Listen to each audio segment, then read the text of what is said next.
Robert Stone.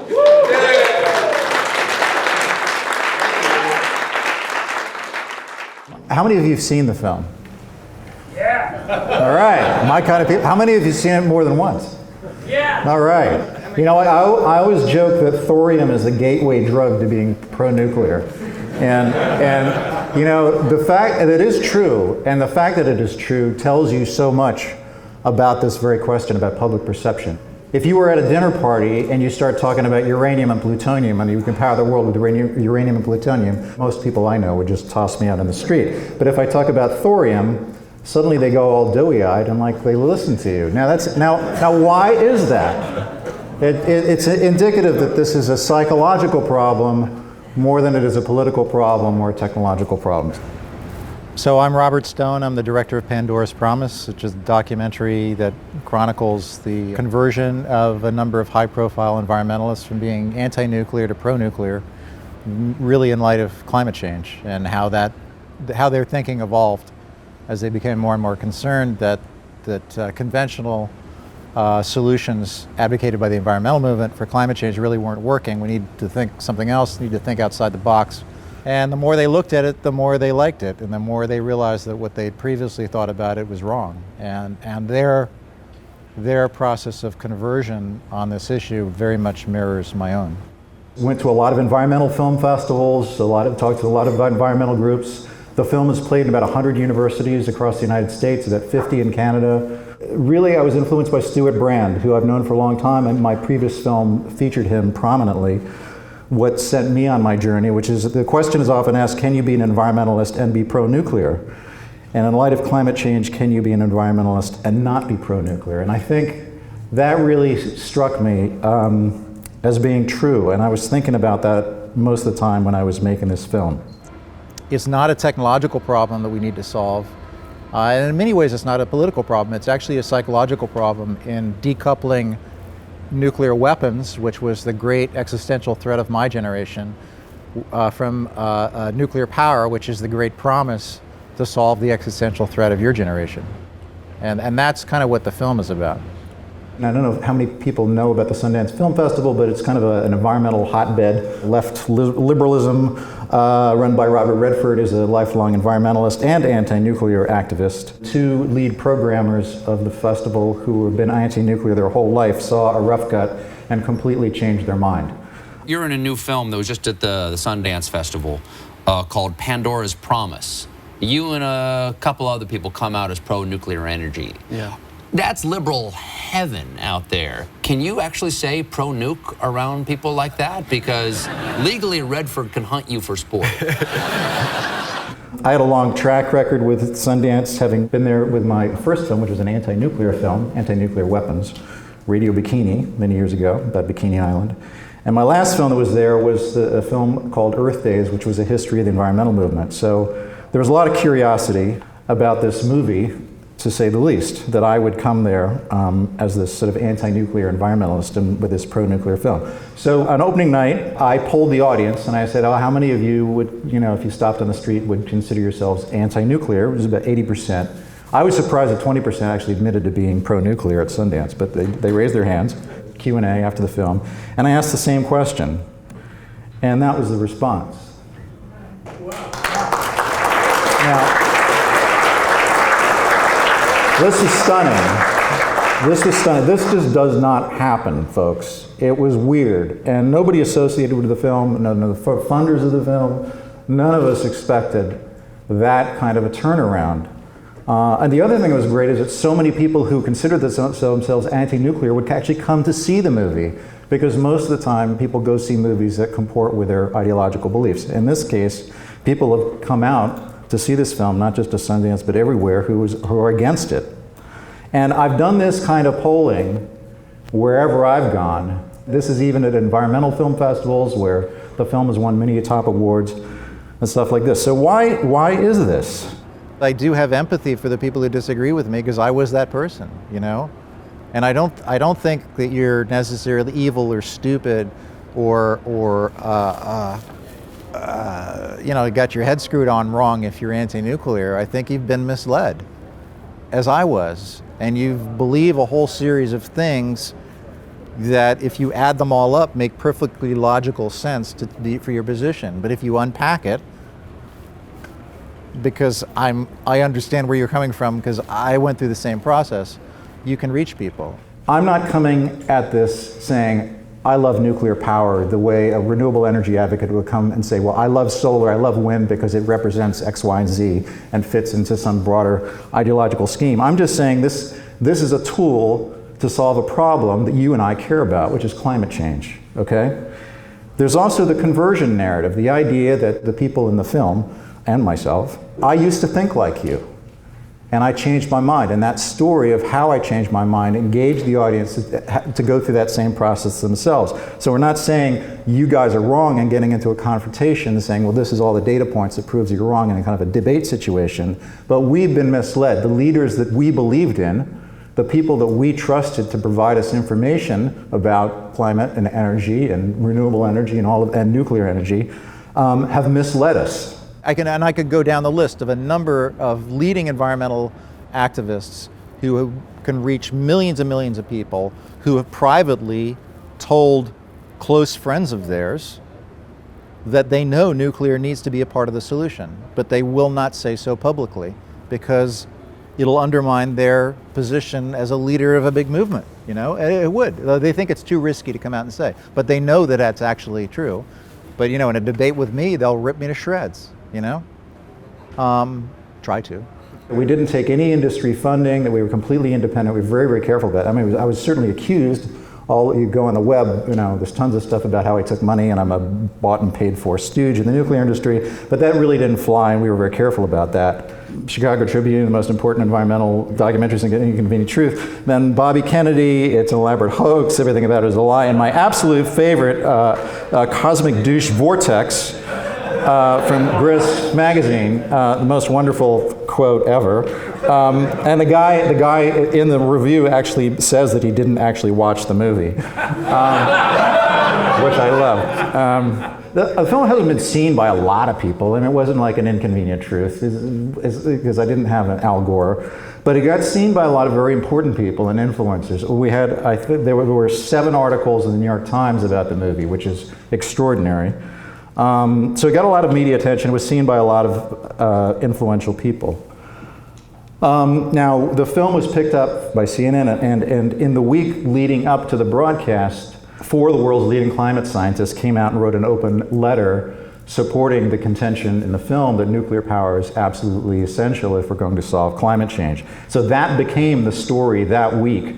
4 of the world's top environmentalists have written an open letter calling for more nuclear power. They say it's the only way to reverse climate change.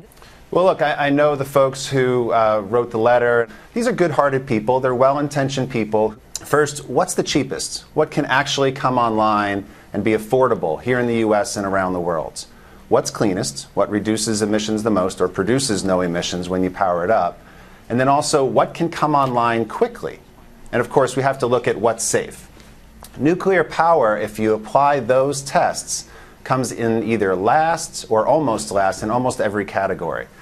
What became evident to me is that certainly in the leadership of these groups, they're really representing the green power movement, which is really a political movement masquerading as an environmental movement. And that became very evident in the fact that the climate scientists were disagreeing with them, and they were then discrediting the climate scientists. And we were on the side of the scientific community. So all hell broke loose in the week leading up to the broadcast, and we had lots of wonderful debates. The one between Michael Schellenberger and Ralph Nader was priceless. Bill Gates, President Obama, Jeffrey Sachs, Richard Branson, Paul Allen, Nathan Myhrvold, the world's leading climate scientists, all saying we need nuclear energy because we can't bet the planet on solar, which provides 0.1%, and on wind, which is totally dependent on federal subsidies. That is a very dangerous bet. The response that they've gotten is just rejection out of hand. This fear-mongering that you've been doing for 40 years has been effective in halting the growth of nuclear energy. You've stopped it. You and the environmental movement have stopped it at 20% of our electricity. That 20% saved 1.7 million lives. Millions of other lives would have been saved had we had zero pollution energy. Instead, this kind of fear-mongering, I mean, look at the record. 40 years, we've had 3 bad accidents, Chernobyl, the World Health Organization says 70 people have died. Outside of the Soviet Union, in Fukushima and 3 Mile Island, nobody has died. By contrast, coal kills over 300,000 people per year. So you can kind of paint these grand scare theories. Wait a minute. But the reality, there's an empirical public health reality. You're not listening. Start with energy efficiency. Put aside everything else. Yeah. We are very wasteful in energy, correct? Correct? We're hugely Can you wasteful. answer the question? Yeah, go ahead. We've become more energy efficient over the last 200 years, Ralph. If you look at the energy studies over 200 years, energy intensity has declined, meaning we get more units of GDP per unit of energy. The last 200 years, that's a long-term trend, and over that same period of time, our energy consumption increases. Now, what are you going to do? Tell the 1.3 billion people in the world who burn wood and dung for their energy that they need to become more energy efficient? They need electricity, Ralph. They need baseload grid electricity. And it's going to come from, it's either going to come from fossil fuels or it's going to come from nuclear. Do you realize what the national security aspects of nuclear power Absolutely. is? Do you have any idea how tempting a target the spent fuel rods are around all these nuclear plants? Ralph, that brings me to earthquake. Why do you think Israel has never built a Ralph, let me ask you this question. Why do you think Israel There was an attack, actually, on a nuclear power plant with a bazooka. It was by Greens in Germany. And at the end, we had a wrap-up with Anderson Cooper, Dale Brick of NRDC, and Dr. James Hansen. Anderson looks at Dale Brick and said, "Do you honestly believe that we can power the entire world with wind and solar?" And she goes, "Yes, I do." And he was like, "What?" And I got all excited. I was like, "Okay, let's just go in for the kill." But Jim like got ahead of me, and he said he looked at Anderson Cooper and he said, "Anderson, I want the American people to know that if they care about their children and grandchildren, if they care about the future, they should not give 1 red cent to groups like the NRDC." And I was like, "Whoa, I can't believe it." So then I piled on, and well, they cut it out of the thing. What happened when I took the film around, Michael Moore, who's an old friend of mine, has a film festival. He invited me. And we did like a 45-minute Q&A afterwards. And he got it. And all of us, this was an entirely anti-nuclear crowd, packed house. Michael brought everybody in. It was a huge theater. You and I are religious fanatics, or have been, about anti-nuclear. Nuclear is bad, fear of nuclear war. And we are the ones who should lead the discussion, because we come from that position. We don't take this lightly. I'm not supportive of solar wind. I agree with you. It should try everything and anything, but still, we all know that there isn't 4 hours of sun here in Michigan every day, and so on those days there's no sun. How am I warming up my pizza? And he's not like a pro-nuclear activist or anything, but Michael did organize one of the biggest anti-nuclear rallies in this country back in the 1970s. So what are the lessons from this? Facts are not persuasive. They're not. The social science about this is really interesting. That in fact, if you just present somebody with facts that are contradictory to their core beliefs, they actually become more beholden to those core beliefs. The confirmation bias, you tend to filter out information that contradicts your belief, and the motivated reasoning is the other thing, which is more pernicious actually, because it does mean that we actually act on our core beliefs than we do on our rational thinking and facts. So this actually gets into policy making and decision making at very high levels. The source of the information, who the person is who's telling you something, is much more important than what that information is. Where we do live in a world where people are getting their information through Facebook, their news through Facebook feeds and things like this, or things their friends pass around. And if their friends share those values with you, core values, you can be a very effective advocate for nuclear, because they know, hey, I know, we share political values, we share environmental values, and you've done this journey about being pro-nuclear. Well, I'm going to listen to you, but I'm not going to listen to the guy on CNN. I'm not going to listen to Robert Stone, but I don't know him. I'm not going to listen to some scientific expert, but they will listen to their friends. So I came out, publicly making the movie, and all my friends were sort of, I think, default anti-nuclear, but they didn't. I don't really hang out with activists. I've never been an activist myself, but it was like, they're like, "Really, Robert?" I'm like, But it wasn't a tough sell for them, and now they're all hugely supportive of me because I was just like, look, I share your values. Like, you want clean air, you want a better life for your kids. Well, here's, and they're like, oh, well, they know me. I think about this stuff. They're like, oh, I know you, Robert. Okay, and you convinced me, and that's what it is. A lot of people who work in the nuclear industry never tell their friends when they're taking their kids to a soccer game that they work in the nuclear industry. Values alignment is what that's about, and it cannot be faked. It's not something that the nuclear industry can sort of cook up, hire a Madison Avenue firm to manufacture it. It has to be genuine. It has to be genuine, or it doesn't work.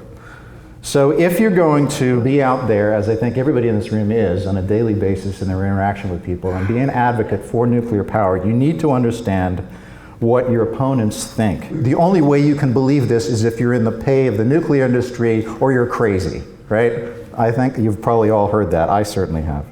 The logic of their belief that we can run the world on wind and solar makes complete sense to them. This is primary energy. That's the amount of clean energy we have. Fossil fuels, very simple graph. If you break it down, most people in the environmental movement, most self-described environmentalists, believe that that chunk of non-fossil energy is entirely wind and solar. And that's what they believe.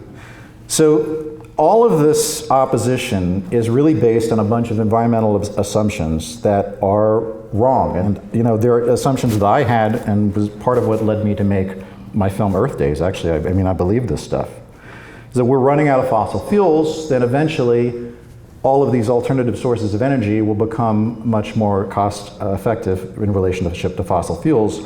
Energy efficiency will reduce overall energy demand. That's absolutely believed. It was assumed that wind and solar would gradually replace fossil fuels. That's been the assumption going back to the 1970s. Amory Levin's been saying that forever.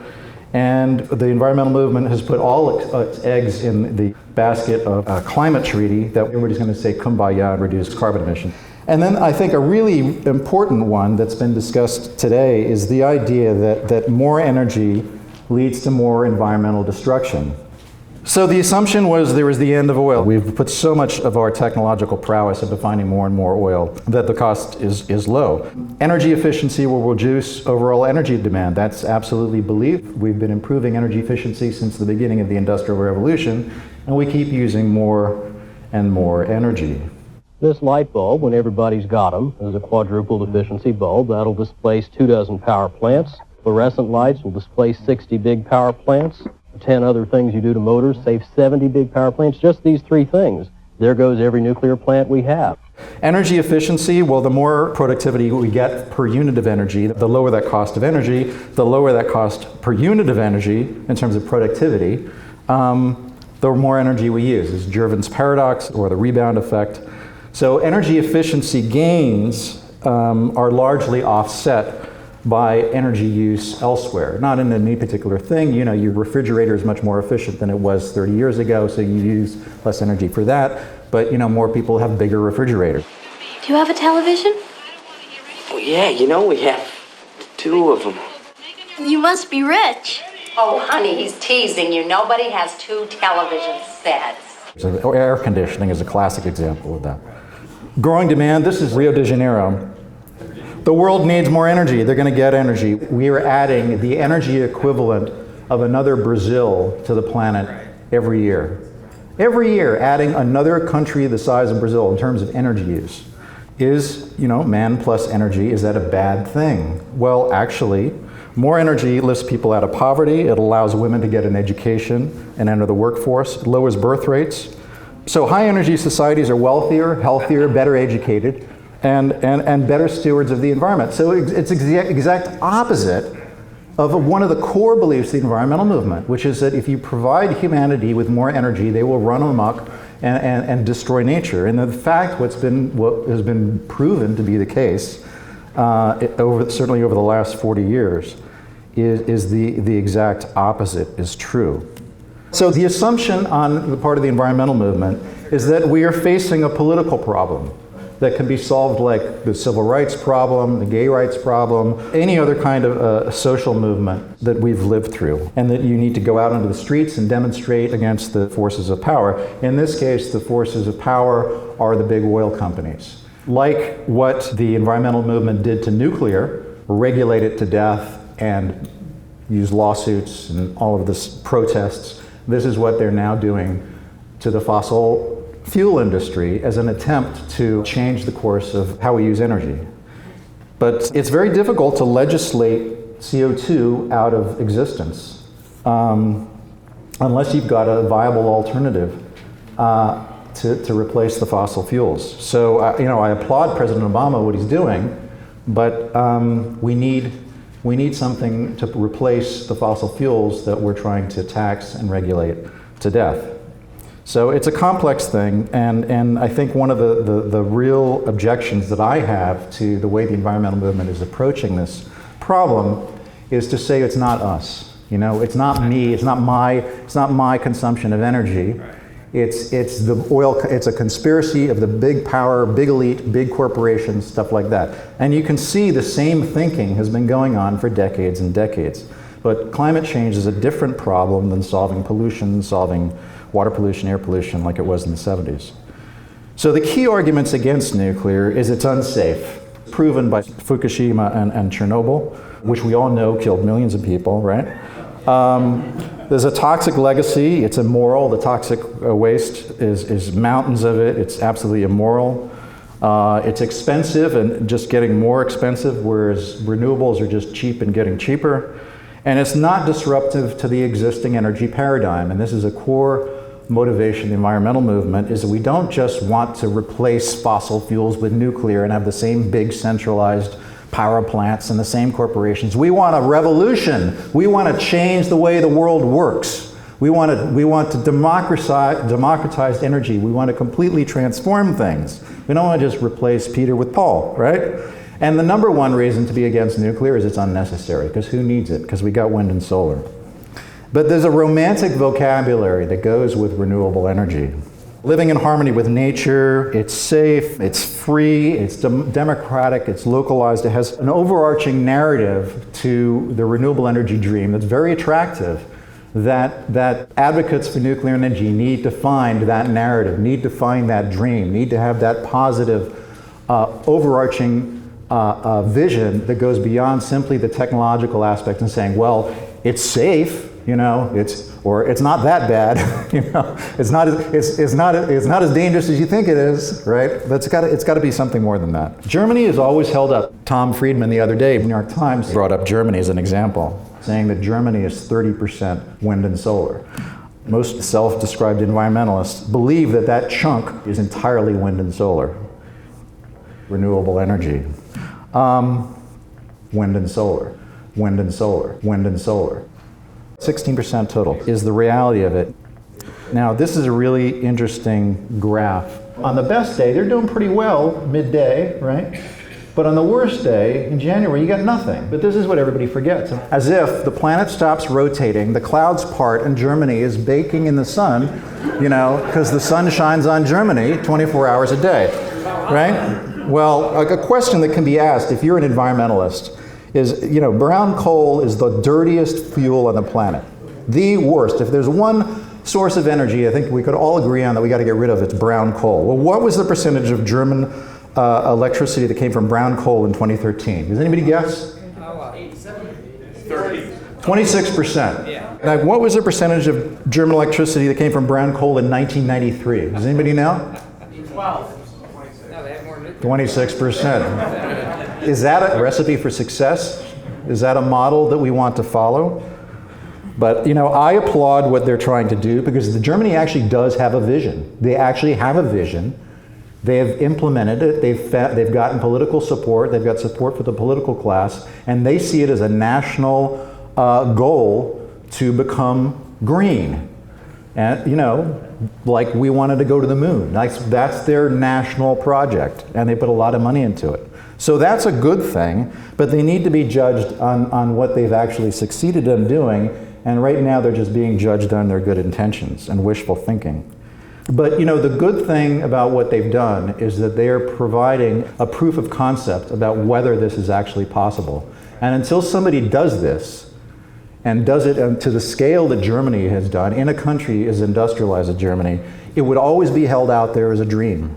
And what we're seeing is the reality of it. Entschuldigung, Herr Humboldt, wir haben im letzten Jahr so viel, und jetzt kommt's, Braunkohle verfeuert wie seit 1990 nicht mehr. Das hat doch alles keine Logik. Angela Merkel versuchte es mit Fassung zu tragen. Versagen beim Erneuerbaren Energiegesetz, so das Urteil der Expertenkommission, die sie selbst eingesetzt hatte. Offiziell von deren Experten aufgeschrieben, die Ökostromförderung lässt den Strompreis immer weiter steigen und führt zu weniger Klimaschutz. Okay, nuclear power is so fucking dangerous because millions and millions of people are dying. Oh my God. Well, you all saw my confrontation with Helen Caldicott about that one, right? What do you think is the motivation for the United Nations to perpetuate such an appalling cover-up? I don't know. I'm not privy to their motivations. But the difference between 50 people and 1 million people is so extreme. I think people are confused about what to think. The World Health Organization has calculated that 3 million people die every year from fossil fuel pollution. And that doesn't even include the 4 million who die from indoor air pollution. But let's just take outdoor air pollution caused from fossil fuels, 3 million a year. The same organization, the World Health Organization, who I think we all have some respect for, except for Helen Caldicott, who says that This is the biggest medical conspiracy and cover-up in the history of medicine, George.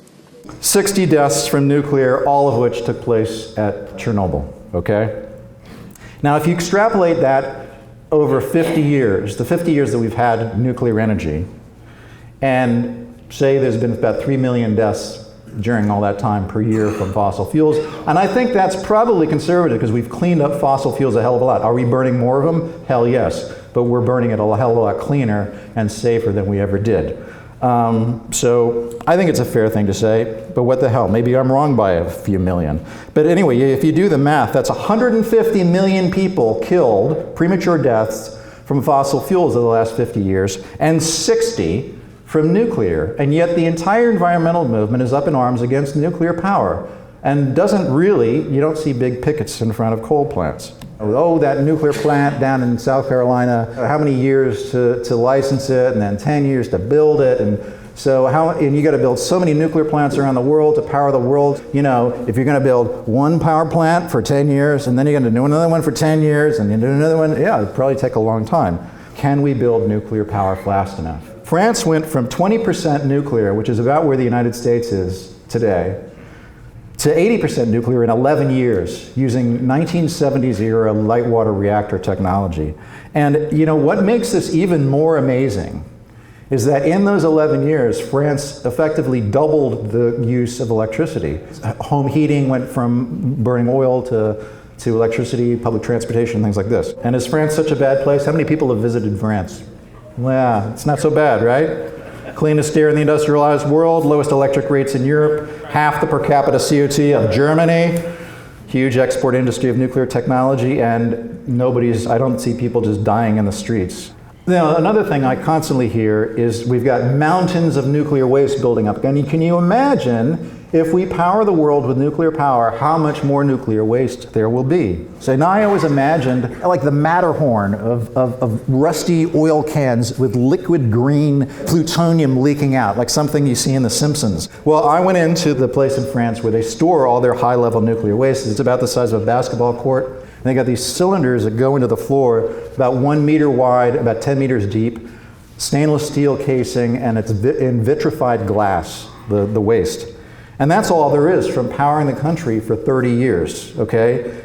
And they're not, many of them aren't even full yet. But I still couldn't get my head around this, so I asked the guy next to me, the guy in the background here, I said, how many of these tubes are what's left from powering the city of Paris for 30 years? The waste from powering the entire city of Paris for 30 years, 4 tubes. 4 tubes of vitrified waste.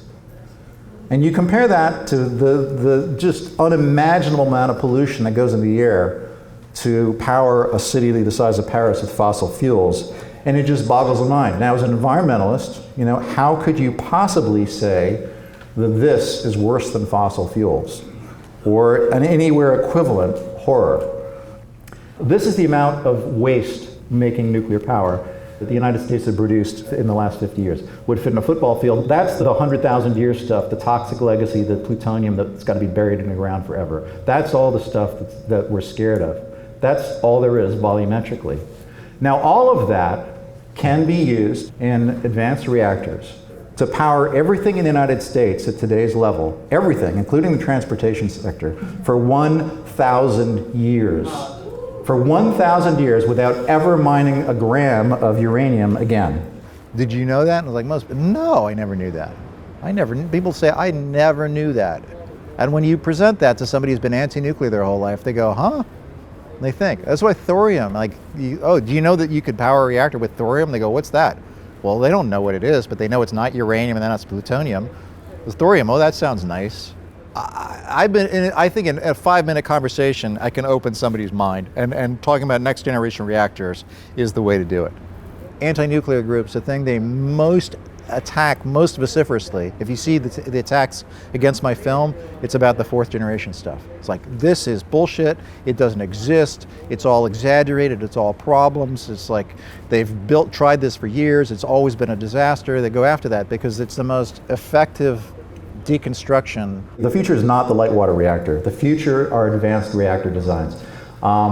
Thorium is one of them. I don't expect there's going to be just one type that's going to win. I hope there's going to be a lot. But they're all going to follow a certain pattern in that the physics of them do not require them to have these massive, expensive, problematic, redundant safety systems around them. And they're going to be made the way we build commercial jet aircraft, just rolling them off assembly lines. Highly complex things, airplanes flying through stormy weather, yet airplane travel has never been safer. It's safe, it's reliable, although my flight here was 4 hours late. I'm alive, and I didn't, it's a hell of a lot safer flying in an airplane than it is driving to the airport. So if we can make these incredibly complex machines and churn them out on assembly lines, surely we could make mass-produced nuclear reactors and churn them out on assembly lines, and we could, we could, within 10, 20 years, completely replace fossil fuels. In 2010, some of you may remember, President Obama in his State of the Union address said, "We need more production, more efficiency, more incentives. And that means building a new generation of safe, clean nuclear power plants in this country."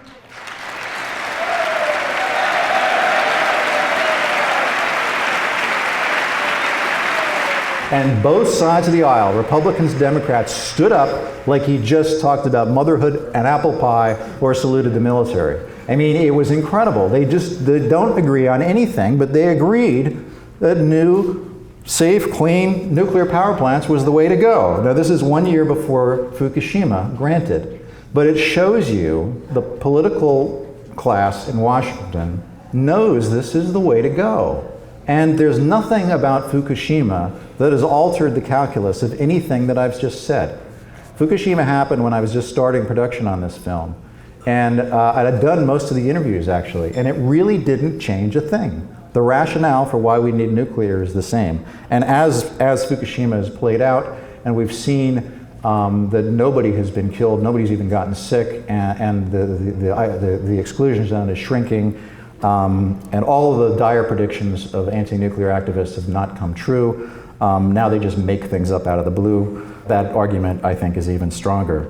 Now, whenever I've gone to show this film, I ask audiences, having seen this film, and hear what I have to say, if President Obama today stood up, addressed the country, and said what he said in 2010, how many of you would support him? And the response is overwhelmingly yes. Overwhelmingly, just 99% of the hands go up. Among people who walked in saying, I'm anti-nuclear. Now, why is that? Because they like President Obama. They know that there's values alignment. They know that he cares about climate change. They voted for him. They agree with him. They know that he's trying to do something on climate change. And I wish he knew that he would get overwhelming support. And he's afraid that he wouldn't. He's afraid he would split the Democratic Party or say something controversial, and it just isn't true. We all saw how the whole issue of gay marriage flipped within a few years, completely has changed. This shows you really radical changes of thinking on contentious issues can happen very rapidly. And I think we're at that point with nuclear, or nearing that point. We just need to keep up the pressure. As has been mentioned, I've started this group, Energy for Humanity, that's working with a number of other groups. And we're going to try to have a big presence in Paris in December at the climate talks, outside the climate talks, because nuclear cannot be mentioned within the walls of that. But we will be there making our case. And I hope as many of you can be there with us and standing shoulder to shoulder, because this is our movement. So I just want to leave you I'll leave you with one last Obama quote that he said at the United Nations recently. We are the first generation to feel the impact of climate change and the last generation that can do something to stop it. And that is true. It's really incumbent upon us. It's incumbent on those of us who are alive today to solve this problem. I know everybody in this room is committed. I'm committed. And I know I'm making another film about something unrelated. I will do other things, but I will be talking about this for as long as I live, I know, because I'm absolutely passionate, committed, as you are. So thank you very much. Thank you, Robert. Thank you very much. My perception is that your generation is much more focused on solutions, and is not all about, you got to understand, climate change is real. Like, okay, climate change, you accept that. It's now like, okay, what do we do about it? And most of the big protests and stuff, that's people who are older, because that's their thinking. Like, if we just march on the streets and stop the oil companies, it'll all be good. One of the most inspiring screenings I ever had for this film was I showed it at MIT, and to the nuclear engineering department, and I was just so impressed. I was like, my spirits just were lifted, because you got all these kids, they're not out protesting saying, we got to stop climate change, or they're actually just getting up every morning saying, how can I fix this?